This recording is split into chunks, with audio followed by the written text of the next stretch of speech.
तो नारद बोले हे कंसराज और क्यों दशा बिगड़ती जाती है।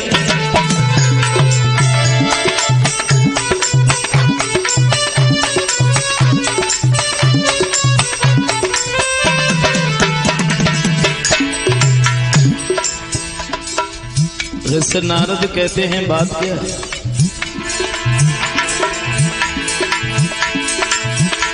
नारद बोले ये कंसराज क्यों दशा बिगड़ती जाती है। और दिन है बसंत के खिलने पर लेकिन कली से उड़ती जाती है।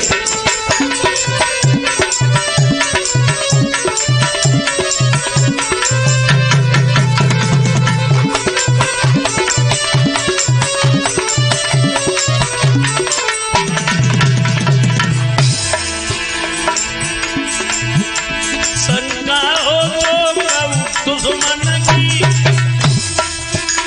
तो दादा करी की हराई डालो और अंदर से कचरो धरो तो पैदित दबा कराई डालो।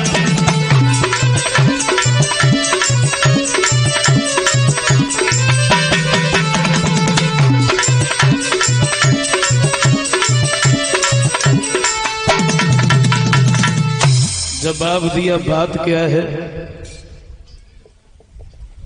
शरीर में कोई अगर तकलीफ है कोई कष्ट है तो किसी वैद्य को दिखाओ उसका इलाज करवा। किसी राजा का अगर भय है तो तुम भी राजा हो युद्ध में हरा दो परास्त कर दो। कंस कहता है बाबा नारद आपको बताने की कोई जरूरत है ही नहीं।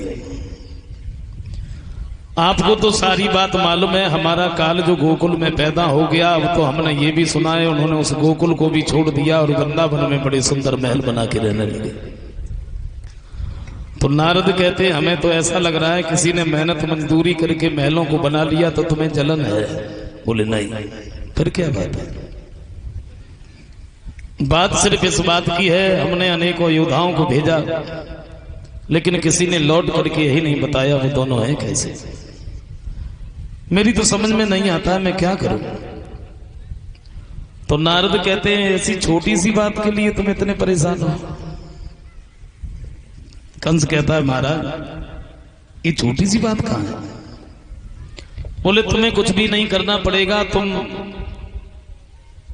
मैं जो बता रहा हूं वो करो। बताइए। बोले यमुना के किनारे जो कालीदह है हाँ है और उस कालीदह पर कमल के पुष्प हैं। तुम ऐसा करो नंद बाबा के लिए खत लिखो उन पुष्पों को मंगवाओ। अगर तुम्हारे पास में पुष्प ना है तो उसमें ये लिख दो कि हम सबको पकड़ करके जेल में डाल देंगे। वैसे तो अगर पुष्प लेने के लिए गए तो दोनों मारे जाएंगे बच ही नहीं पाएंगे। कंस कहता बाबा नारद आप कह रहे हो भाई पुष्पों से कोई मारा गया है तो भाई मारे जाएंगे। बोले तुम इस बात को क्यों भूल रहे हो कालिया नाग भी रहता है बड़ा विषैला सर्प है।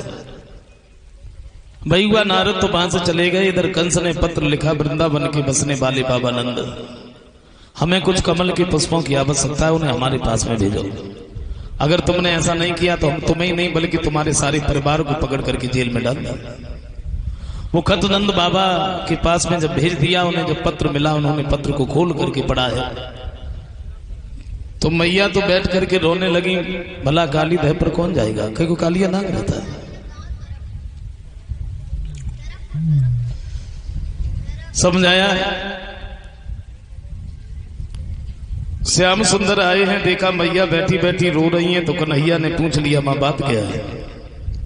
ये तुम्हारी आंखों में आंसू कैसे है। तुम हमें बताओ क्योंकि तुम्हें नहीं मालूम हम दोनों भाइयों में कितनी बड़ी शक्ति है कितनी बड़ी ताकत है। बात क्या है।